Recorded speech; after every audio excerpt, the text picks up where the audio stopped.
All right. Hi, everybody. Welcome back to the Consummate Athlete Podcast. I'm Molly Herford. And I'm Peter Glassford. So this week we have probably the biggest athlete I think we've had on the podcast so far. We have Eric Jones, who is a NASCAR racer. So this is obviously a bit of a departure from our normal, aerobic or strength training type athletes, but we're still, really excited about the idea of having somebody that's, doing something so out of our normal, perspective on sports. Yeah, it was really cool. I was excited to talk to him about the training. A lot of people think about sort of Talladega Nights, like Will Ferrell type NASCAR situations, but like a lot of sports, it's becoming more and more serious because the sports, people are doing it at a younger age and technology is advancing so fast. We've been doing the sports for a lot longer now.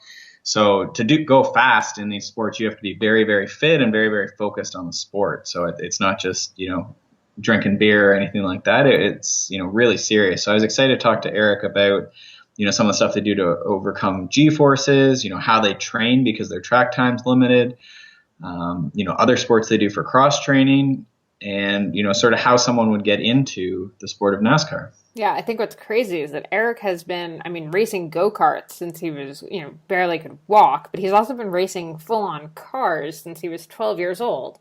At 12, I couldn't have told you the difference between a gas pedal and a brake, and to be totally honest, I'm here in the Netherlands right now where all of the cars are manual, and I'm getting laughed at a lot for my inability to drive standard in general. So talking to someone that's been driving at a high level since he was 12 years old was sort of intimidating. Yeah, it's definitely, crazy. I didn't know that was a thing that you could drive at that young age, but I guess they have different programs and sort of lower powered cars and stuff and, whatever different training certification stuff. So it was interesting to hear that. He also goes in, obviously NASCAR does a really good job with sponsorship and sort of support, obviously get in front of a lot of people. So, coming from cycling, which, maybe could do a better job of that. It was interesting just sort of hearing how he got into the sport and how you sort of move from go-kart racing up through to full-size cars, on local tracks up into, all the different leagues and stuff. And through that, we also gotten a good appreciation for, what different sports make up NASCAR and how someone who's maybe not interested in it could take, their first steps to watching NASCAR and sort of appreciate the sport for what it is. Absolutely. And we should also mention Eric is only 20 years old, and he was the 2015 NASCAR Camping World Truck Series champion, and he competes full-time in the NASCAR Xfinity Series now, racing for Joe Gibbs Racing. You might know him by his nickname if you follow NASCAR. His nickname is just his initials, EJ. Apparently there's another Eric Jones that used to race NASCAR, so I guess he didn't want to be confused with him.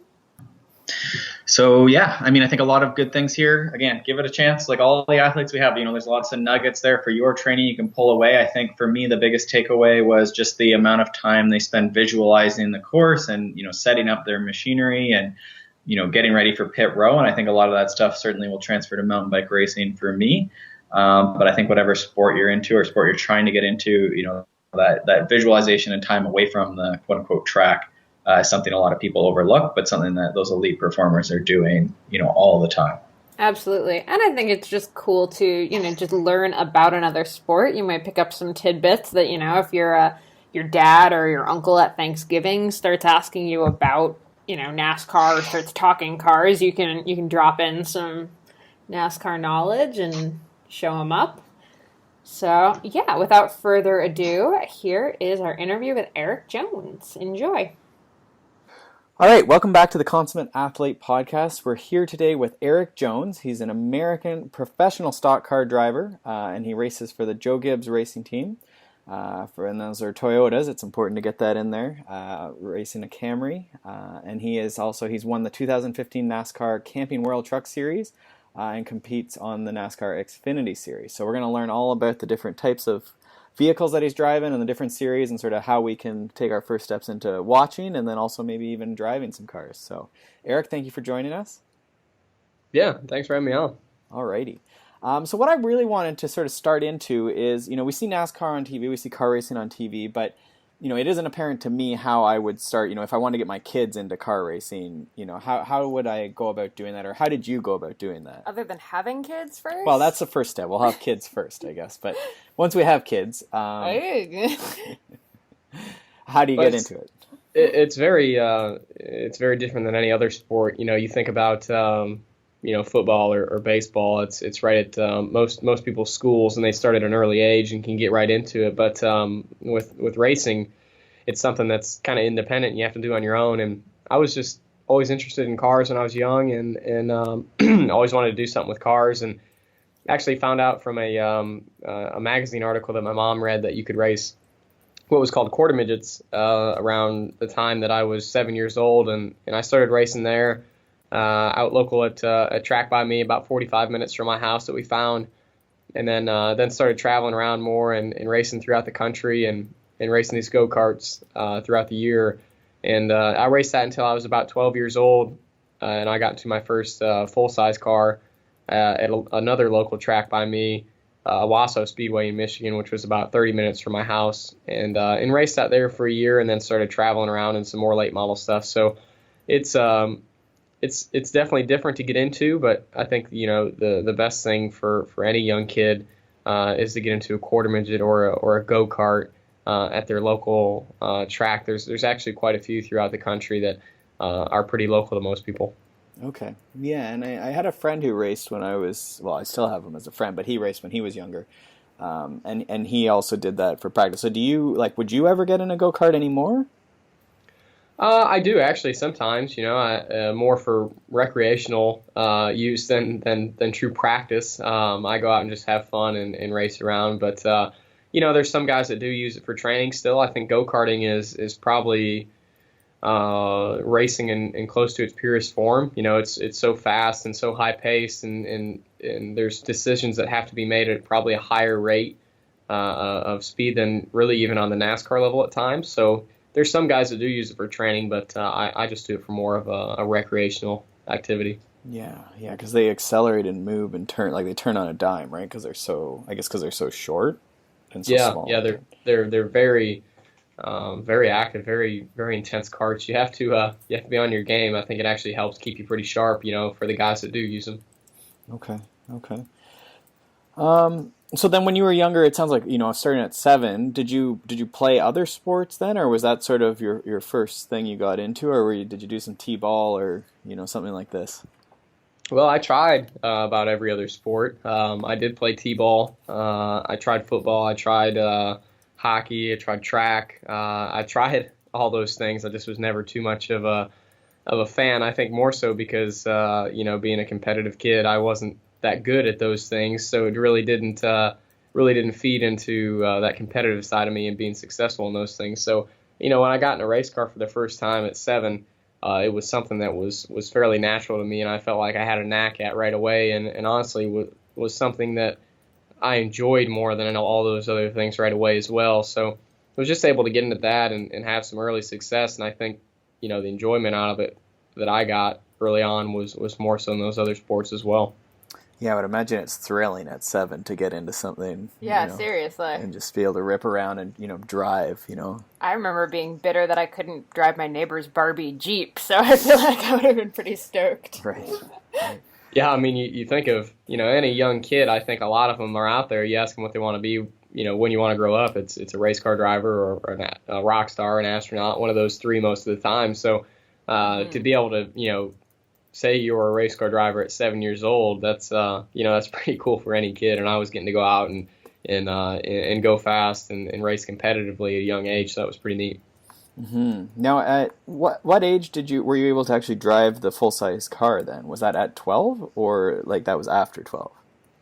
No, it was at 12. Okay. I actually started racing in a class out at Owasso Speedway there, as I talked about. At that time, racing was kind of transitioning a little bit to some younger ages. I mean, it had been done before where, really young kids have been racing full-size cars, but it was more on a national and more accepted level in that point. That was 2009. So at that point, I started racing out there. They weren't the fastest cars by any means. I'd say our top speed was probably 70 or 80 miles an hour.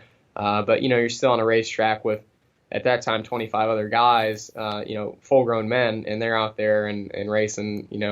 It's definitely a fairly intimidating experience and a huge learning experience as well. Mm-hmm. And now, did you, like, I would imagine at 12, like, I always think of myself as being small. Like, was it, as far as legit, like, fitting inside of the car, like, was that an issue at that age? Like, I was lucky. Like, being tall enough, you know what I mean? Yeah, there's a lot of kids actually that do start racing at 12 and 13 and have some issues with that. I was pretty lucky. I was 12. I was probably I don't know, 5'6" at 12 years old. So I was fairly tall for a 12-year-old, and I didn't have too much of an issue fitting in the car, luckily. So there's definitely kids that I've seen that have had issues and had to do some custom work inside the car to make it fit. Some boosters, yeah, nice. Yeah, pretty much. That's about what it looks like. Okay, so without going too far down here before we explain, so can you give us sort of is there an easy way to explain, the different types of car racing? You talked about midget, go-karting, maybe that's the way to go at it. Like, how do you step up through the different ranks to where you are now with Xfinity? Can you sort of lead us through the different types of racing there are, or the leagues?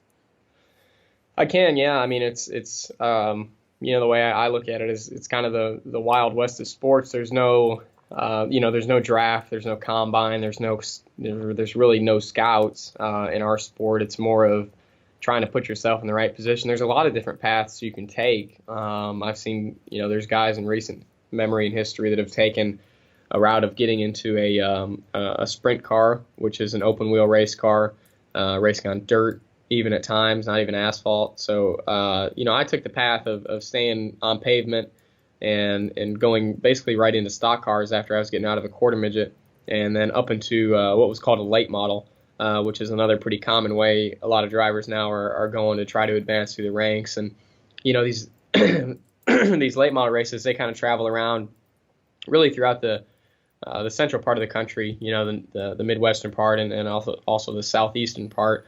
Are pretty big, hotbeds for racing and late models. And there's a lot of these big late model races that I think a lot of these guys, in NASCAR, keep their eye on somewhat, as much as there can be a scout up in the upper levels of racing. So there's a lot of different ways you can take, but I would say the two most common ways would be, an open-wheeled sprint car, which is basically a bigger version of a quarter midget or a go-kart even. And then there's the stock car, late model way, which is closer to, what you'd be racing in NASCAR. Okay. And then is the truck series, the camper truck series, is that just a discipline sort of within stock car racing, or how does that work? It is, yeah. That would be, there's 3 tiers in the top levels of NASCAR, and it's the NASCAR Sprint Cup series right now, the NASCAR Xfinity series, and then the NASCAR Camping World Truck series. So it's kind of the first step in their what they call their ladder system, being able to move up through the ranks of those 3 series. And I was able to get into trucks in 2013 after I had raced Kyle Busch in a late model race down in Pensacola, Florida. We ended up beating Kyle in that race, and I got an opportunity to run 5 races in 2013 and actually ended up winning one of those. And that's kind of what jump-started my career to start moving up through the ranks and through the ladder system. Okay. All right. That makes sense then. Is it different driving the trucks? Like, how much adjustment do you need to make? Like, I know in bike racing, it's hard to make a switch, as much as it's a bicycle, on the surface if you're just looking at it. But if you go between road bikes and even just disciplines within road, there's a lot of difference and not many people can go between.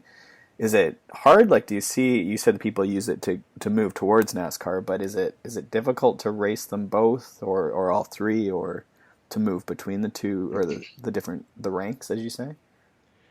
They're very different. Really, all 3 are very different. The trucks are very different from the Xfinity and the Cup cars. Xfinity cars are very different from the Cup and the trucks. So everything's really different. I remember, racing the truck, and actually last year there was a lot of times where on weekends, I was racing both the truck series and the Xfinity series, and even at times later in the season, I had the opportunity to run a few Cup races, and I was running all 3. So it's possible. I think some drivers do better with it than other drivers. There's some guys that aren't good in trucks, but they're good in the Cup cars or the Xfinity cars. Or some guys that are good in trucks and aren't good in the Xfinity or the Cup cars. So it's it's very different. The trucks are obviously, you look at a truck, it's shaped very different than an Xfinity car or Cup car, and you can see right away there's going to be an aerodynamic difference, and that's probably the biggest difference for me. When you race on a short track under a 3/4 of a mile, and the aero effects aren't really coming into play, they aren't a whole lot different. But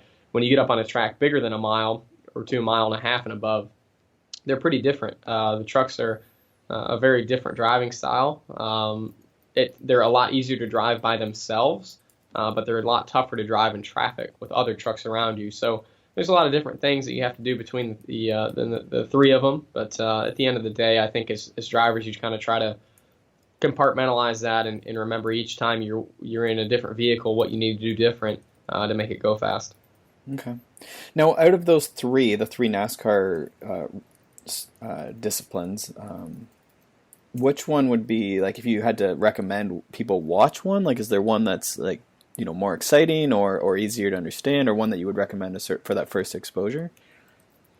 They're all, they're all exciting, but I think the truck series is the one that a lot of people love. The races are a little bit shorter. It usually only takes about an hour and a half, to watch a full truck series race, which is extremely short for any sporting event. I can't think of many sports in the world that having a whole event in an hour and a half. And they put on a good show. Those short races, everybody's running hard for the entirety of the race. Sometimes when you get into the Cup races and the 500 and 600 mile races, even there's a lot of periods in the race where people will be kind of biding their time, riding around, saving equipment, staying out of trouble. And those can be moments where there's not much excitement going on. But the truck series, everybody's running pretty hard all the time, and it puts on a pretty good show. Yeah. So how in those long races, like, a big part of that, you mentioned aerodynamics, but also the, like, fuel and the, like, pit strategy is a big part of those longer races, right?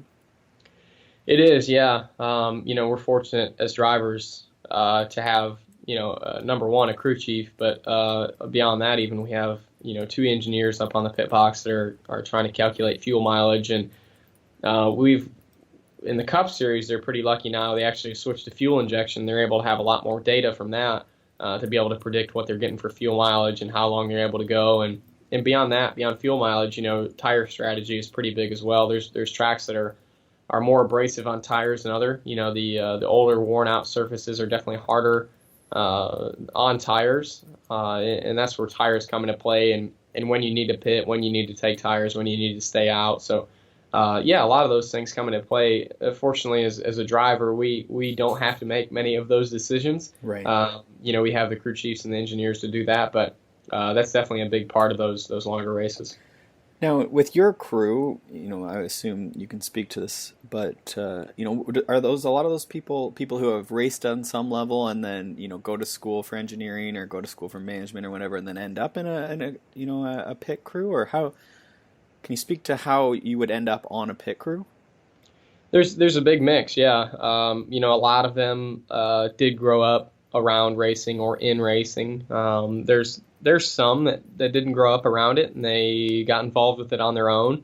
And most of those guys have went to school. We're seeing a big transition, honestly, in the garages that most of our crew chiefs now, especially at the Cup level, are all engineers. It wasn't like that, even 10 years ago. So beyond that, yeah, most of these guys that are working not on the race car, but at the engineer crew chief level, they went to engineering school. And then there's also a lot of other people. That's not the whole team. We have about 15 guys on our Xfinity car, from mechanics and everything else. So.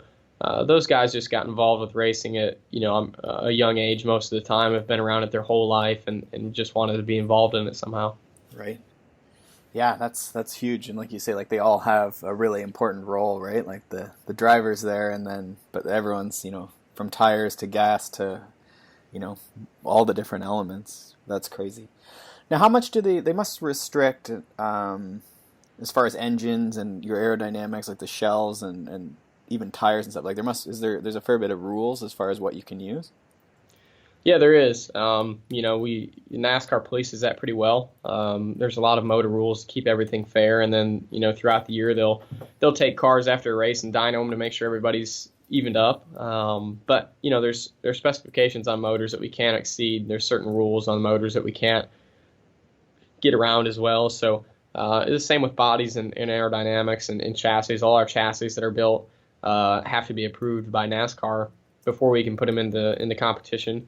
The bodies are checked every week. There's basically one big template that drops down on the car to check the body, and then as well as what's called a LIS platform, which is basically a laser inspection over the car to check basically the rear end tolerance, as well as tread width, wheelbase, and everything else. So there's a lot of pieces in place to keep the field even. That's why, really in today's sport, it's so hard to win these races is because it's so hard to get an advantage. There's not many times now in our sport where people are able to get much an advantage on the rest of the field. Right.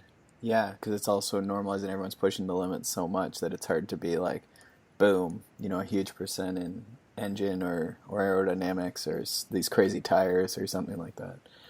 Huh. So then how do you, what's the winning is just it's back to the driver has a lot of just not making mistakes and the strategy as far as when you pit, that's really where the race is won then? Yeah, somewhat. Obviously there's there's still going to be the best car when we go to the racetrack every weekend. As many or as few variables as it seems like there are, there's still every weekend we go to the racetrack, there's always going to be one or two guys that are going to be very fast. But the thing is, a lot of times those guys, they won't win the race. It comes down to, like you said, strategy, not making mistakes, the pit crew not making mistakes, having good pit stops all night. In the Xfinity races, we'll usually pit 4 or 5 times, but in the Cup races, they'll pit, 9 or 10 times. So it's pretty crazy. You got to come down pit road that many times. You can't make a mistake. You can't speed on pit road. The pit crew can't have any hang-ups, can't lose too many spots. Because when you do lose these spots, it's hard to make them back up, even if you do have a fast car. So it's definitely a lot about not making mistakes, making the right calls. And, you're kind of at a disadvantage as the fastest car or the leader a lot of times, especially if you get a late race caution, trying to decide whether to come in or stay out. Not knowing whether you need to put tires on or not, because a lot of times the guys behind you, whether you pit, if you pit, they're going to stay out, or if you stay out, they're going to pit. So they're just going to do the opposite of you a lot of times to try to get that advantage on you. So it makes it really tough to win these races sometimes. Yeah, that's interesting. You don't want to be the front runner necessarily. Hey everybody, we're going to interrupt the podcast for just a second for a quick word from a new sponsor. Are you a consummate athlete? I think so. I think so too. Why don't you head over to healthiq.com/consummateathlete, help out the podcast, and also check out your Health IQ. In addition to being a health insurance company, a life insurance company, Health IQ has a really great website. They have really cool articles that they're posting all the time on their own blog and also just sort of their feed. I clicked on actually 3 or 4 while I was there, just interesting articles that popped up. So it might be a real great website to visit just on the regular anyhow, even if you don't want life insurance. That said, life insurance has been something that you and I have actually been talking about a ton recently. And the cool thing about Health IQ is they actually have special rates on life insurance for consummate athletes. Yeah, they basically advocate for lower rates for healthy people. Your weightlifters, your runners, your cyclists. High five. Yeah, I guess high five if you're one of those people. And so basically they're trying to leverage the fact that there's lower risk for cancer, say 45% lower, even 18% lower heart disease risk, and 28% lower risk of early death for active people. So Double again, high five. That's great. So why would you pay those higher rates, that are taking those averages, all those people who are doing those unhealthy things, they're not out running, putting in the miles, being healthy. So yeah, basically their idea is that, getting lower rates for life insurance, which might fit into your sort of overall financial plan, or it may not. But in any case, why don't you head over to healthiq.com/consummateathlete. Again, help out the podcast, check out some cool articles, maybe take a few of their quizzes. I actually got 2 wrong on their weightlifting quiz. Wah, wah. So, still a pretty good score, though. I think I beat 63 million Americans. So why don't you go to healthiq.com, see how many Americans you can beat. It's weird. I apologize to the Americans. You could beat an American if you were an American. That happens. So I forgot you were Canadian. healthiq.com/consummate athlete. Thanks, guys. And now back to the podcast. Huh. So now does the pit crew, like, would they be doing, like, is that part of your week of training, I guess? Like, is there, like, full team simulations on the pitting and would they be practicing as far as, because it's a pretty involved, like, really specific strategy and, like, routine. So are they doing that, like, full team simulations, or is that something they do on their own? The pit crew practices on their own every day. We have a full facility here, actually, at JGR, that basically will simulate a whole pit stop. We've got a pit box set up where the car will drive in, stop in the pit box. They'll come out and simulate a full pit stop. So they're doing that every day for a few hours. And there's times when drivers will come in and drive the pit cars because, there's times where, we feel like we need practice getting into the pit box better. That's actually not easy. It doesn't seem like that would be a challenging part of racing, but definitely one of the more challenging parts of racing is those small, things in racing of just getting on the pit road, maintaining proper speed, getting into the pit box hard and fast, and stopping on your marks, and a lot of those things are actually pretty tough. So yeah, the pit crews they're practicing every day and trying to get better. Yeah, I could see that being really hard because you're not parallel parking, but you have to, like, basically put it between two lines after going really, really fast and, being really focused on going fast. You have to suddenly, like, essentially parallel park a car. Yeah, no, it's basically what it is. And especially when there's 30 other cars coming down pit road with you, all trying to do the same thing, and your tires are hot, they're worn out. The car doesn't want to stop on those hot tires, so it's tough. You have to balance your speed, and at the same time, a lot of these places we're still doing 45 or 50 miles an hour on pit road, so to get slowed from that speed is not something that usually happens too quick, even in any condition. Mm-hmm. Okay, so now moving training wise, we talked about for the pit crew. So now, what does your week look like then? Your training week? Well, I never honestly used to really do too much of anything until recently. I just started picking up actually biking. I started mountain biking and a little road biking as well. So those have been the big things that I picked up and started to work on. A lot of things for us, it's cardio. It's not so much strength. Does matter a little bit. We have to work on that some, but a lot of it is cardio. And you look back and look at the heart rate of a driver throughout the race, and it's basically equivalent to that of running a marathon. So that's the biggest thing, is just working on cardio and trying to keep us in shape and keep that heart rate down throughout the race. Yeah, and a lot of times people will say, oh, they're just driving or something like this, right? But it's really intense. Like you say, the heart rate's up, and the heat is also an issue, right? Is that not part of this strain on the heart, is that it's really hot in the car? Yeah, especially in the summer months, you want to keep your sweat rate down for sure. You get in the summer months and it's 100 degrees outside, and you're getting up around 130 or 140 degrees in the car. But beyond that, we've also got a helmet, a fire suit on and everything else, and those things don't necessarily breathe too well. So, we're getting pretty hot. Our core temperature is getting up there for sure, and that's a big part of trying to work on that and keep that better and keep that maintained. As well as the Gforces we're pulling all day. They're definitely not easy on your body as well, and you're trying to be in the best shape possible you can for that. Yeah. I've seen with the neck and the Gforces and stuff, people do different neck exercises or like actual Gforce simulators type thing. Like, is there anything like that you do, or how do you get ready other than just driving? I haven't done too much of that. Toyota Racing Development actually has a simulator that we can go and use, and it's pretty accurate. I've used it before. I've used it probably actually quite a few times before going to tracks, and especially going to new tracks and trying to get a visual on these places. A lot of times, if you can just have an idea of what the track looks like in general, it'll help you on any given weekend. So there's times, especially road courses, that I'll go and do the simulator beforehand and try to get a feel for the racetrack. Mm-hmm.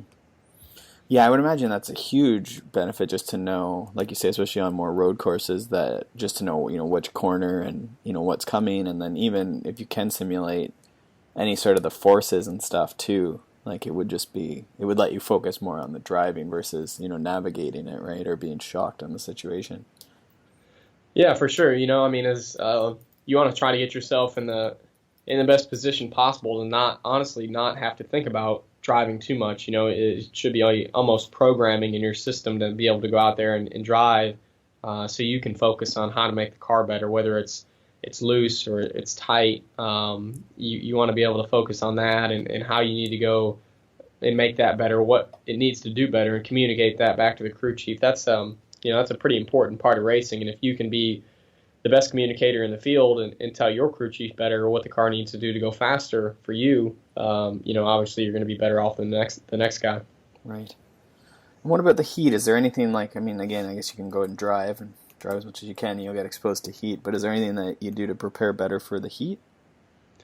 I've never really done anything. I've heard of some guys doing some stuff for heat training. Honestly, I think the best way to do it is just to do it. I mean, there's not a great way to simulate it, unfortunately, but I think the best way is just to get out there and you have to get used to it.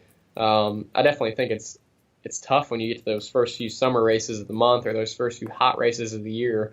It's tough, and you definitely feel it wearing on you a little bit when you get into those cars and you're not used to it right off the bat. But, I notice usually by the second or third hot race, and I'm pretty used to it, and honestly, I'm not thinking about it too much anymore, and the heat's pretty normal. So there's nothing that I've really ever done, but I think you just kind of adapt to it and figure it out. Sure. Yeah, I think sometimes we make that stuff too complicated. But yeah, for sure. Now, as far as how many times are you like in the car driving quickly, like not just driving, to work, but how many times are you like on the track each week? Like, would it be 3 times or just on the weekend, or like how often do you actually get access? Anymore just on the weekends. It used to be back a few years ago that there was a lot of testing that was allowed in NASCAR, and drivers could be testing every week at a different track, but they've taken most of that away, and we really aren't allowed to test too much anymore, other than testing different sets of tires for Goodyear, the tire manufacturer. So the only track time we get now usually is on the weekends when we show up, and we show up usually a day or two before the race. In the Xfinity Series, we get 2 practice sessions of about 2 hours, and we're able to go and adjust on it there, and that's really the only track time we'll get on that given track. Wow! So they actually regulate how much time you can drive on a track. They do now, yeah. Obviously, it's not free to go and run these cars on racetracks, and it was basically a cost saving measure to get rid of the testing and try to have some of the lower budget teams be more competitive, because at times here 5 or 6 years ago there was teams that had full on test teams, separate from the teams that would go to the racetracks. They had a truck and team going around pretty much every week to a different racetrack and testing at tracks that we were going to every week and getting a pretty big advantage on other teams. So they got rid of that a few years ago. At first, it was banned to where we could go to, I think 3 tracks or 4 tracks a year, have 3 or 4 tests a year. But now, within the last 2 years, it's been eliminated completely to where we can't have any tests.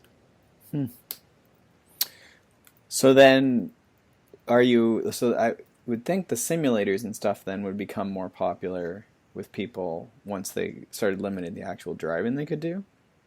It has, that's when the simulator really came into play, is when they started to limit the testing.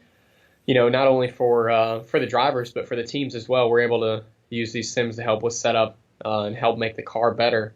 And it's actually pretty accurate. We're able to do a lot of things in the sim that we're able to transfer over to the race weekend and in the race car in real time experience. So yeah, that's really when the sims started to come around, was when the testing bands started coming in. And they really started to work on developing them and making them a lot better. Okay. Now with cycling, that's obviously the sport that I really like, but you're in beautiful country down near Charlotte and in North Carolina.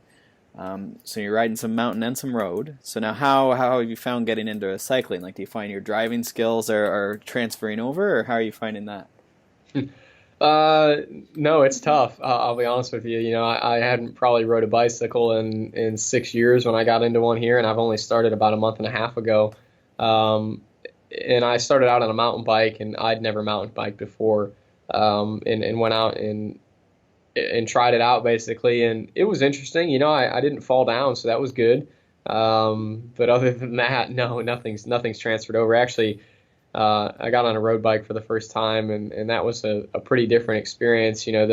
Honestly, the speed is so high on those things, it's a little intimidating at first. You're going 30 miles an hour on a bicycle, Yeah. On the road. That's definitely a little bit different than anything I've ever done before. It's interesting to hear a man who goes like hundreds of miles an hour say that, but Yeah. Actually, the guy that I do cycle with, I was talking to him about it, and I was like, man, it's some of this stuff. It's kind of intimidating in the mountain biking and everything at times, where it's like we were tracking some times and seeing what the fastest times were on the circuit we were on, and I was about 4 or 5 minutes off that, I think. And it's like, man, I don't know where I can pick up 4 or 5 minutes. I like that you're doing analysis already, though, on the track. Yeah, and he said he actually went with the guy who holds the record there, and said that he just never slows down for turns or anything. And I'm crawling around the turns. I'm scared. I don't want to fall down. Right. Well, it's good. It's good to have. It must feel good. I found that we're trying triathlon a bit this year, so I'm learning swimming. And it's fun going, once you're really good at something, to go and try something else. If you can sort of embrace that beginner mindset to go and try that, right? You must find that like every time you go, you must feel faster. Yeah, it's definitely neat. It's something that, as a competitive person, to have something to compete against, that's always fun. You want to better yourself and get as good as some of those other guys are. And going into it, it's fun to see the improvement. Each time you go out, you get a little bit better and a little bit faster, and it gets a little bit easier, and you feel like you're able to go harder. So that's pretty cool. It's neat to see the development like that, and to be able to get better. Okay. So now, as far as skills, I always, with cyclists, we like to talk about the mechanical skill. You grew up around a family business based around cars and stuff too. So now, how are you with the mechanics? Like, I know probably as a professional driver, you don't have to do a ton, but are you decent with mechanics? And do you enjoy it? Is it part of your routine, or? Yeah, I'm not too bad with it. I can do your basic stuff on a car or a race car. I grew up around it more so, obviously starting racing at 7 years old. I was involved with the cars at that point, and always was. By the time I was 8 or 9, I was out in the barn at night helping work on the cars and prepare them for each week, doing the basic tasks. Stuff that most people could do if they just learned about it a little bit. And today, obviously, I don't work on the car anymore. They try to keep me away from that. Not that I don't need to be anywhere close to it. I still do some stuff on the side on some go-karts and some personal cars I have, but that's about it to this extent. I was always pretty basic. I never was able to do complex things mechanically, just some basic stuff. Okay. Now, do you see, maybe you see some younger drivers coming up, or, is it pretty common that drivers have some sort of, upbringing because they at some point had to do it themselves, or is there now starting to be younger drivers who, go pro instantly, I guess, and are supported, or their parents are helping them all the time so they don't actually learn that small engine, change your own oil sort of mechanics? Yeah, I think there's a lot more guys now that are coming up and don't really know too much about the race cars in general, or much about them mechanically, which, that's okay. I think it's a little bit of a changing of the guard than it was here, 20 or 30 years ago in the sport. But I think a lot of it's just because, even sometimes those kids, their parents weren't racers or weren't car people or involved in that kind of stuff. And a lot of times they'll hire somebody or pay somebody to drive their car or have them work on their car. So, the parents won't even be involved in that. So obviously the kid wouldn't be involved in it either. But, when I started out, it was my parents doing it all ourselves. My dad working on the cars, my dad and I, and even all the way up until late models, I was still pretty involved in working on it. And when we got to late models, we hired our first crew chief, because at that point I felt like we both felt like we were a little bit outclassed at that point on knowing some of the setup things at that level. But I still to this day try to stay involved with setups as much as I can. I feel like I know the basics of it and know what the general idea of a change would be when we do make a change. But honestly, when I'm at the racetrack and we make changes, I don't like to know too much what we're doing, just because I think sometimes, the crew chief will tell you what they changed, and you'll get kind of a preconceived notion of, hey, this is what it should do. And you don't want to second guess yourself out on the track thinking this is what it should do, so I'm going to tell them it did this, even though it did something different. Right.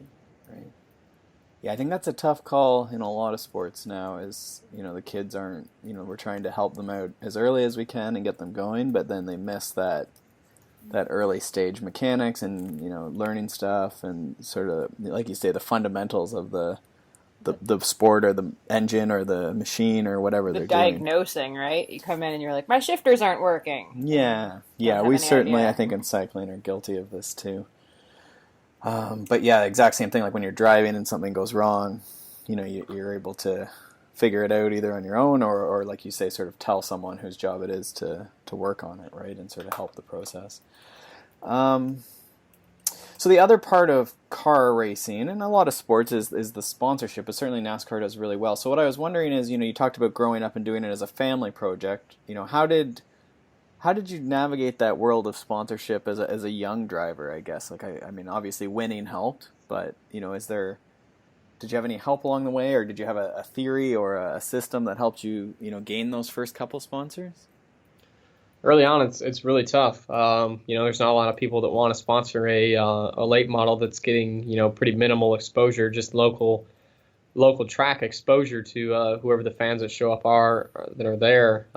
Even it's tough at the truck and the Xfinity level to get sponsors at times. So, early on, a lot of it was my parents funding me throughout late models. And there were some small, helpers here and there that threw in some money and wanted to help out, but a lot of it was very small, buying sets of tires or things that, weren't too outrageously expensive. So it's really tough. You have to be in a position. There's some guys that do get very lucky and they find somebody that wants to support them early on and helps them a lot out through the early parts of their career. But I was fortunate enough to have a family that was able to support me for a while up until I got into the truck series, and then I was able to get more involved with Toyota and have them help support me some and go through the ranks there. So it's really tough when you're getting that minimal exposure at the local level.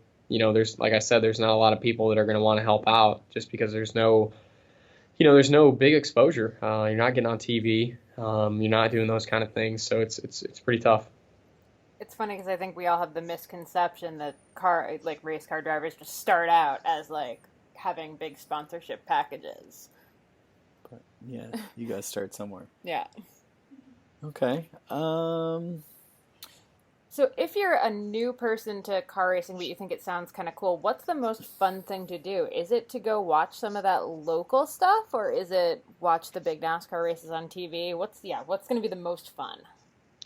I think, for any new fan that is wanting to check it out or just is curious about racing, I think the local short track is the place to go. You really get that in-depth experience and you're able to go and mingle around a little bit closer to the racing than you are at some NASCAR events, or it's a totally different experience, being there in person and watching those guys go at it than watching it on TV. I think you have a little bit of a new respect for it if you watch a race in person.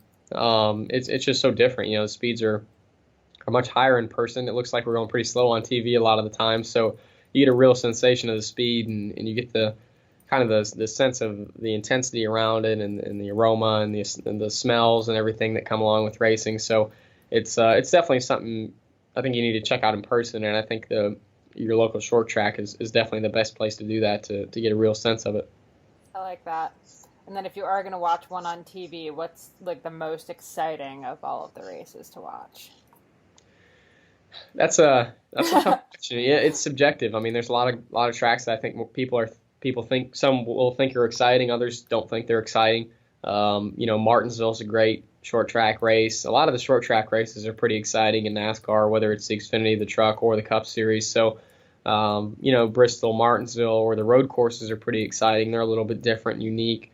So there's a lot of tracks we go to that are just totally different. Some people like the super speedways that are 2.5 miles. Daytona, Talladega, they're a very different style of racing than everywhere else. So you kind of have to watch and figure out what really, what you really like and what you really enjoy. And like I said, they're just all so different.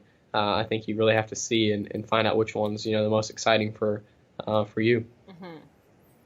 Awesome. I was just reading a one pager on you here, and you really like books about like other high performers, and I'm wondering, is there any books that come to mind that you've really enjoyed or have been sort of foundational in your sort of mindset and racing, that you can sort of give us to sort of look out for and try and get for ourselves here? I don't know if there's any one book. I think I read them all and kind of take little bits and pieces from every one. I read Jeff Gordon's biography when I was really young, and obviously I think that was a pretty big influence on me, seeing what he started doing and what he started racing in, and when he started racing and what he moved up to at what age. And I think that was probably a big thing for me and a big influence to look at his book and see kind of what he did early on in his career and how he advanced through the ranks. Okay, that's a good one. That makes sense. And I mean, it's something that, it makes sense when you're getting into something to look at sort of the different pathways that people have taken. And so that's a good one. I like that. Is there anything else on your end? I mean, I think that's given us a good introduction. We got some links. I think I understand car racing more now. Is there anything else that you feel like we didn't get covered here today? Man, I think we got it all. I can't really think of anything else that would add to it, but I think that was really the basic of racing and really a lot about it, a lot of how you advance through it and some of the things you do to get there and what what it's really all about. All right. And so when is next race for you? We'll be racing Saturday at Phoenix, Arizona, at 3 o'clock Eastern time, I think. So okay. Don't quote me on that, but that's pretty close, somewhere around that time out there in Arizona. And now, how much is left in the season then? Like, are you racing year round, or is it like you must end at some point and get a break? Yeah, there's only 2 races left. We got Phoenix this weekend, and then we go to Homestead, Miami the weekend after, and then we're off until the second week of February, and we get back at it in Daytona at that point. Okay, all right. And Daytona's a big one.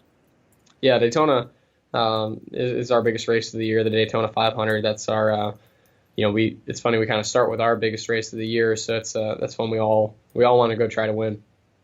Okay, well, I guess you get some time to practice then ahead of it and then carry on after, but super. All right, well, we'll link to all those. Now, you're on Twitter and stuff as well, right? I am, yeah. It's Erik, ERIK _Jones, and it's the same for pretty much every other platform as well. So awesome. I'm on there, and I tweet a little bit throughout the week and month. So check it out. Alrighty. Very cool. Thank you so much. All the best this weekend and with the rest of the season, and we'll watch to see if you can get a couple more. Yeah, sounds good. Thanks, guys. Appreciate it. Thank you. Thanks, Erik. Bye. Bye. Thanks so much for tuning into the Consummate Athlete podcast. We would love it if you'd go over to iTunes and leave us a review. And if you have any ideas or people you'd love to see on the podcast, feel free to tweet at us at Peter Glassford and at Molly J. Herford, or find us over at consummateathlete.com. Thanks for listening, and we'll see you next time.